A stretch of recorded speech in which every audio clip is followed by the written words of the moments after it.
James Gelvin is a scholar of Middle Eastern history. He has been a faculty member in the Department of History at the University of California, Los Angeles since 1995 and has written extensively on the history of the modern Middle East, with particular emphasis on nationalism and the social and cultural history. He is the author of 5 books on current Middle Eastern issues. His most recent is The Arab Uprisings: What Everyone Needs to Know. Now, a year after the Egyptian Revolution, James Gelvin, like many of his colleagues, did not foresee the overwhelming victory of the Islamist parties in the elections. There were 3 aspects of the elections that we didn't see, that we got wrong, but I don't think were really foreseeable. First of all, the very fact that there were going to be elections, that the military is going to allow elections to take place anyway, is something that was very, very iffy. And then what sort of elections and the style of elections. So we can't be totally faulted, people such as myself, for not seeing this stuff happening. But the 3 aspects of the elections that came as a surprise was, number one, the size of the victory of the Muslim Brotherhood. There was polling as late as June of last year in which the Brotherhood was getting somewhere around 15% of the vote. And there was an occasional brave soul out there that said 40%, 40%, but most of us didn't see 40%. Most of us saw a lot less. And we were pretty much disabused of that in the most recent elections. The second thing that we didn't see was the power of the Salafists. The Salafists are very, very new on the Egyptian political scene. They've been around for a while, but mainly they had scorned political involvement, and they actually mocked the Brotherhood for its attempts to enter into the political process.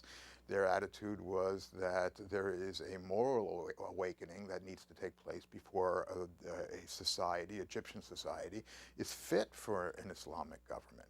They came in very, very late, but they had acquired so much moral capital by the time that they came in through a whole variety of civil society programs that they ran, through charitable works, by conducting traffic in Alexandria. I mean, these were things that they actually, were able to build on, so that they very, very quickly were able to create a strong political force and achieve approximately 20% of the vote.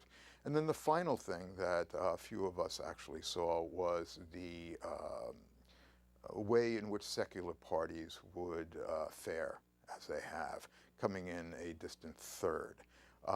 This is not something that we had thought. We had thought that they would be far more popular. We thought that the Brotherhood, for example, would be fairly successful, but that these parties as well would be successful. And then, as I said, we were disabused of that finally as well.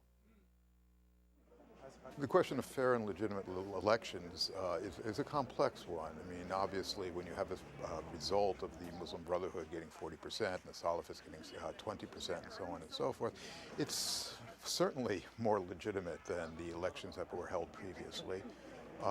In 2010, for example, the Brotherhood got nothing. In 2005, they got 20% of the vote. But the question actually is made more complex in the sense that the process itself was extraordinarily complex. I've read over the instructions for forming of the blocks and the forming of the parties and so on and so forth. It's very, very difficult for me to figure this out. So you can imagine how difficult it might have been for an Egyptian voter to figure out exactly what was going on, exactly what was expected of him.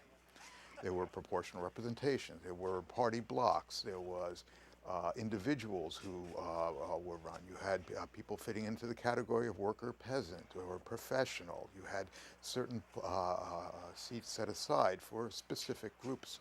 So it was just very, very difficult to comprehend what was going on. As far as we know, it was mainly free and fair. As far as we know, for example, the Carter people were there, and they vouchsafed for it. On the other hand, it was a slugfest. There was a lot of reports of dirty tricks being used, false information being passed, people being herded to the polling stations, that sort of thing as well. It was more, let's say, of a Chicago-style election than I think Egyptians were probably expecting. The problem now is holding a revolution in this time period, starting from the 1980s all the way through now, there's only one game in town, and that's neoliberal economics. And so there's not going to be the sort of, up by our own bootstraps economic nationalism that you saw, for example, in the 1950s and the 1960s. It's impossible today. And one of the problems, of course, is that it was neoliberalism itself that sparked, in part, that sparked these uprisings.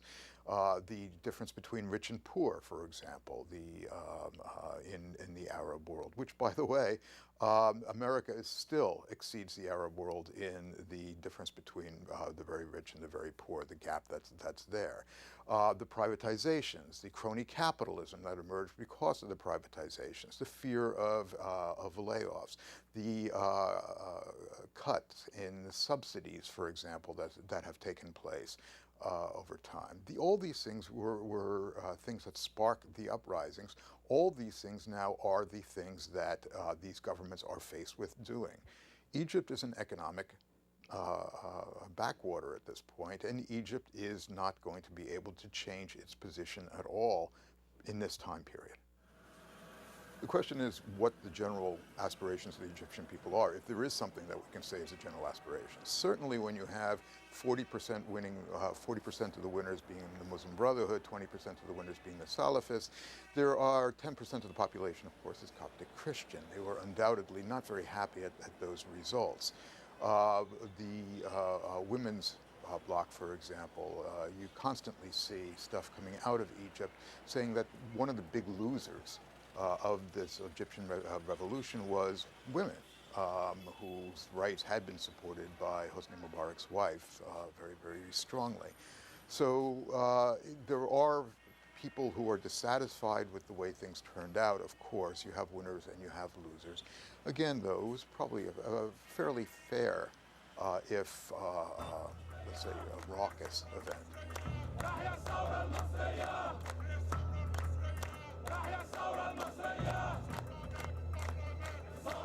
The Muslim Brotherhood originated in Egypt. It was founded in the late 1920s by Hassan al-Banna. It is the premier Islamist organization. It has shifted over time. You have to understand that throughout the Middle East, there were chunks of time when Islamism tended to follow similar strategies and similar tactics, and then because of various outside forces had to shift. For example, the Muslim Brotherhood itself was very much repressed under Gamal Abdel Nasser.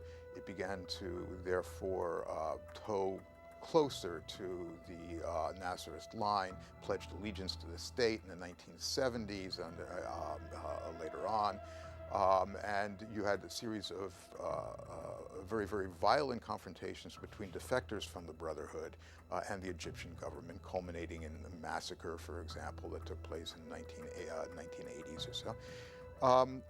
But the one thing in Egypt and throughout the rest of the Arab world, the repression was both extremely effective and extremely counterproductive. Because, for example, they were able to force the Brotherhood to, as I said, pledge allegiance to the system, to participate in the political process, be it as it may. They couldn't operate as a free political party, of course, but they could back independent candidates for office, and they won 20% of the vote in 2005. Mubarak in 2010 made sure that didn't happen again. But in various other places as well, the Muslim Brotherhoods have agreed to cooperate with various governments. For example, in Libya, they sat down in dialogue for a while with Gaddafi. Even in Syria, where it had been viciously repressed in 1982, the Brotherhood then turned around and said, well, the government can't be that bad because it's good on the Palestinian question, and so we can't do anything to undercut the government because of its, progressive politics in terms of foreign policy.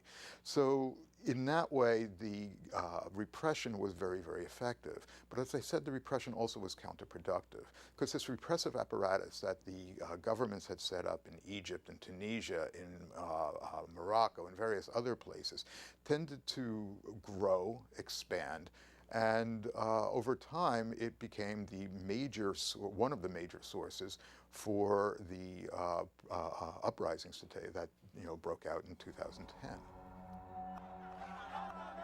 The labor movement played a critical role in the revolution, there's no doubt about it. As a matter of fact, there were strikes up and down Egypt on the 10th of February, the day before Mubarak was forced to step down, and very likely the army had had enough. But immediately thereafter, the army told people to get back to work and to stop the strike wave.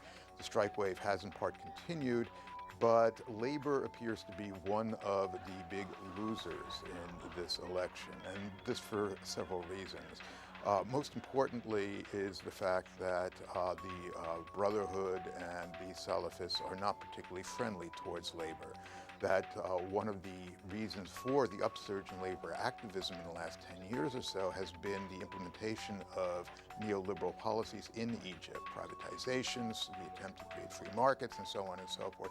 Labor is very afraid of privatizations. They view it as a quick and easy way of just destroying the labor movement, cutting wages, laying people off, and that sort of thing. Unfortunately, for labor, the Muslim Brotherhood and the Salafists both have made noises indicating that they plan to continue with neoliberal policies.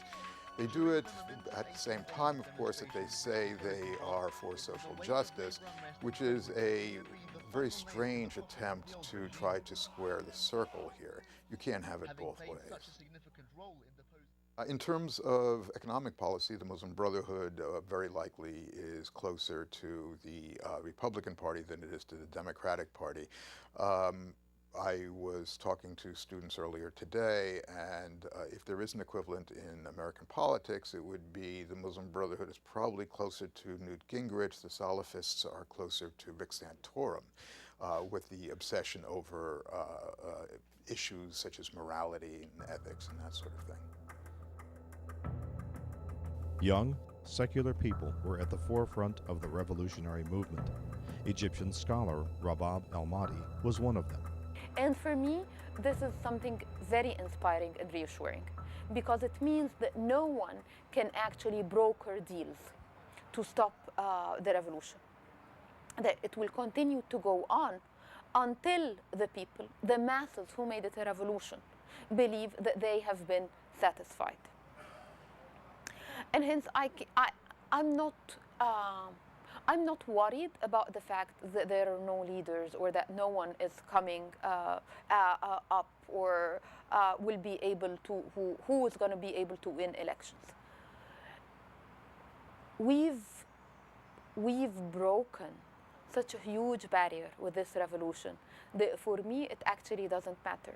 If we end up with a parliament that does not perform its chores the way we think it should perform its chores, we will take to the streets and we will change the parliament.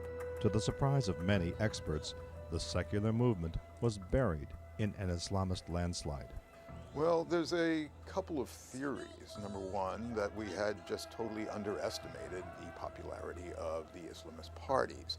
But it's not just popularity, it has to do with their organizational capability. It was far superior to that of the liberals. For example, the April 6th movement debated whether or not it would enter into the election as a party, and they decided no, they weren't going to do that. There was a lot of political naivete on the part of the secular forces as to what the outcome was going to be. The other thing, of course, is that maybe as Westerners, we saw what we wanted to see in terms of the revolution. We tended to focus on the English-speaking social networking youth in Tahrir Square. Labor, for example, was pretty much ignored in the American media, and the Muslim Brotherhood as well. The popularity very likely was just overlooked. There were several reoccupations in Tahrir Square.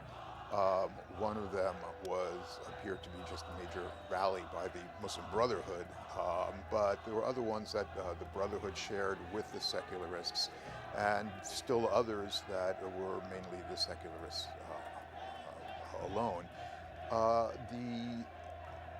Tahrir Square occupation, according to polls, was extremely unpopular in Egypt. The occupation, the most recent occupation in November, for example, that approximately 90% of the Egyptian population, the population that was polled, objected to it, thought that this should stop. They looked at it as being disruptive. They wanted to get their lives back in order.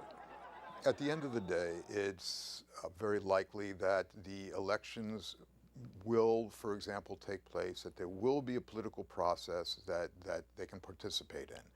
The Egyptian population has won that. It looks very likely that the army may go back to its barracks so long as its privileges are protected and so long as there is immunity for events that have recently transpired particularly since November of this year. So that's something that's happened. In terms of economic policy, however, the Egyptian government, starting with the so-called cabinet of businessmen that Mubarak put in, has accelerated the Egyptian acceptance of neoliberal economics, privatizations, etc. And it's very unlikely that that is going to be reversed. When Barack Obama, at the end of the street phase, the first street phase of the Egyptian revolution, made his speech about Tunisia and Egypt, he said that the solution is for economic reform. The solution is further neoliberal economic policies. If Barack Obama wanted to do something for the Tunisian and Egyptian populations, there's one thing he could have done very quickly, which is to end subsidies for biofuels in the United States. There has been a tacking up tremendously of the price of food in the Middle East. The Middle East is the Arab world is the world's largest food importer of all the regions in the world. Egypt alone is the world's largest food importer of all the regions in the world. And the American subsidies for biofuels has certainly done nothing but to make the price of grains, particularly wheat, go up as well. So along those lines, the United States could have done something more effective, but it wasn't politically expedient for us to do that. The army is firmly in control, and that was one of the questions as to what was going to happen in terms of the reoccupation of Tahrir Square, whether or not the army would use that as an excuse to cancel the election, just try to impose top-down control, direct control itself, as opposed to allowing the parliamentarians to go through the motions of rewriting the Constitution and the other things. The military has attempted to dictate the nature of the Constitution. They have attempted to stake out a position for themselves in the Egyptian government that would allow them to retain their privileges, allow them to retain a certain control over the political process. And this has been the major bone of contention between people like Baradei and others and the military. The Muslim Brotherhood, very interestingly, has walked a thin line on this one, walked a tightrope.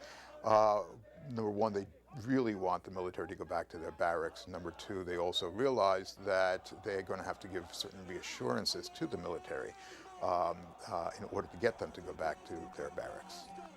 The military is very strong. It's the largest military in the Middle East in sheer numbers. And it plays a very active role in a whole variety of aspects of the Egyptian politics, Egyptian economy. You have to remember that starting with Gamal Abdel Nasser and then Anwar Sadat, they came out of the military. Hosni Mubarak came out of the Air Force as well. There was a certain demilitarization that was taking place and a distancing from the presidency and the military. But over time, what the military was relegated into a very important economic role. And this in part had to do with buying it off after the Camp David Accords. The military was very unhappy. The reason for being a military in the first place was to fight Israel. And with the Camp David Accords, of course, they lost their reason for being. So they had to have a new reason for being. And that new reason for being actually became economics. The IMF estimates that the Egyptian military controls approximately 50% of the manufacturing in Egypt. They have access to an enormous amount of labor, for example, through conscript labor. They have privileged priority rights to raw materials. They can conduct those raw materials where they want. They also, military bases, of course, were on the borders, frequently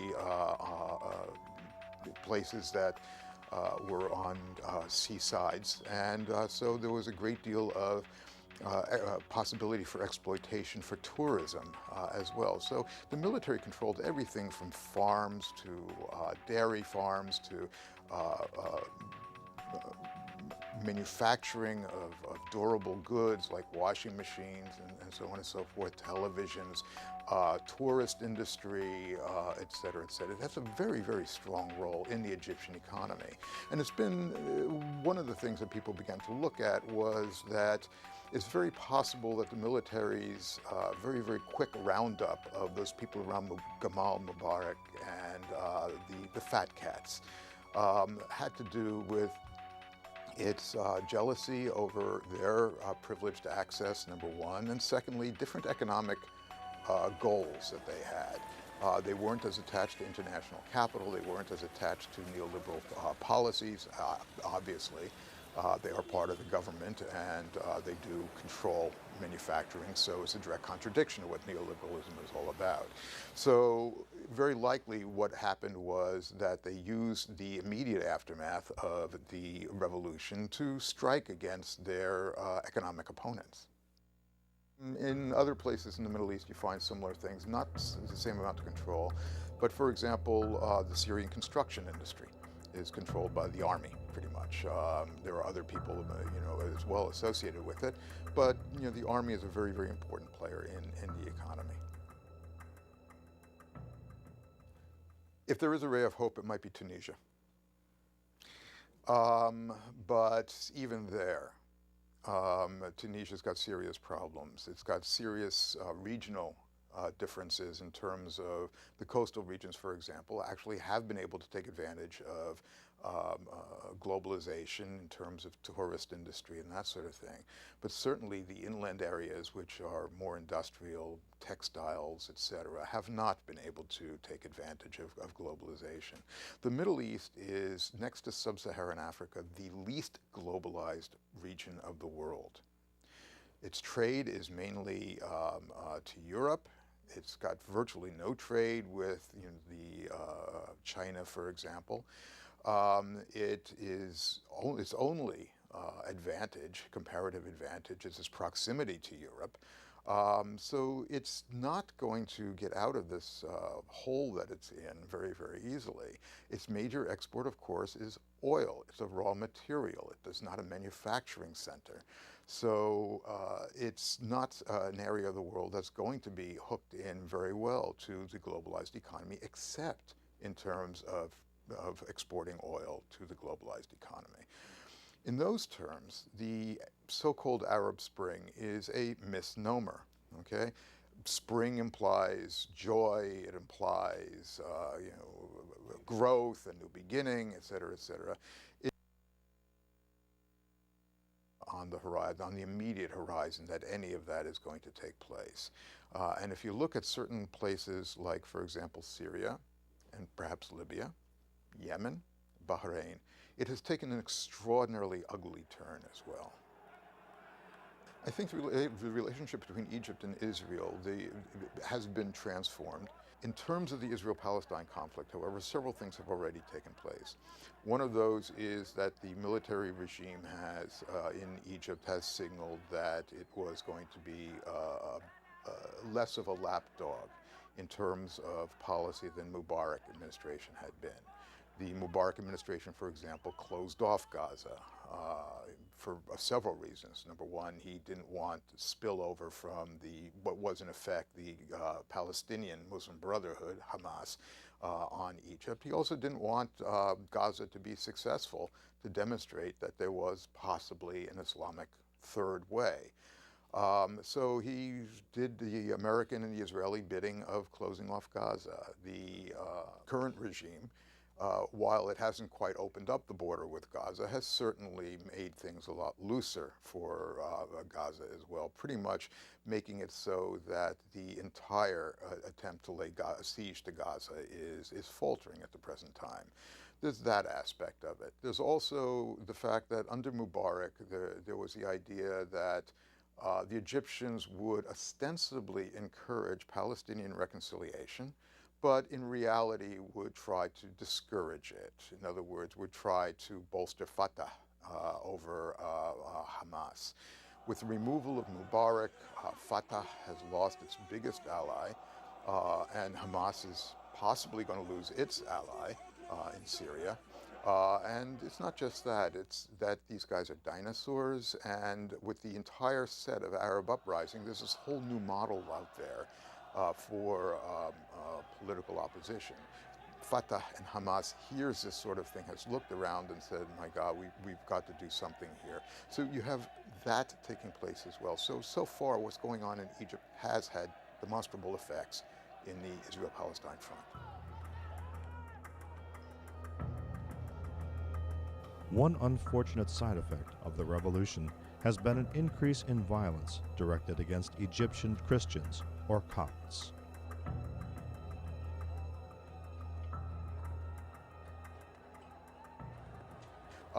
In terms of who is responsible for these actions, we can say that it's very probable that it is people who are associated with the Salafia tendency.